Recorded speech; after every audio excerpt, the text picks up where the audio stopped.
Hello friends, আজকে আমার push up চ্যালেঞ্জের 16 দিন। এই 16 দিন আমার শরীরে যারা যা চ্যালেঞ্জ এসেছে সেগুলো আমি তোমাদের সাথে শেয়ার করতে চাই।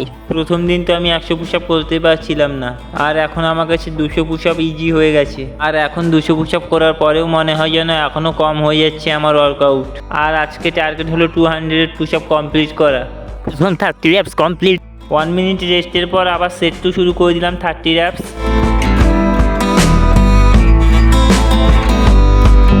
এবার সেট 3 আবার 30 র্যাপস শুরু করে দিলাম। আর এতটা পুশ আপ একসাথে দেখানো সম্ভব ছিল না, তাই স্পিড করে দেওয়া হয়েছে। আর তোমরা যাতে বলতে না পারো স্ক্রিপ্টেড ভিডিও, তার জন্য আমি প্রতিটা ভিডিও শ্যুট মুভ চেঞ্জ করে করে শ্যুট করেছি। বলতে বলতে সেট 4 30 র্যাপস শেষ হয়ে গেল। সেট 5-এ আমরা আবার মুভ চেঞ্জ করে ভিডিও শ্যুট করেছি। বলতে বলতে 150 পুশ আপ কমপ্লিট হয়ে গেছে। এবার শুরু করছি সেট 6। এখন হাতে প্রচণ্ড ব্যথা করছে, মনে হচ্ছে যেন আর পারবো না। এখানে আমি 27টা পুশ আপ করার পর পড়ে যাই, কিন্তু তখনই একটা ডায়লগের কথা মনে পড়ে যে জব তক তোড়েঙ্গে নেই তব তক ছোড়েঙ্গে নেই। তারপর এই ছিল আমার লাস্ট 25 র্যাপস। আজকে 202 পুশ আপ কমপ্লিট করলাম।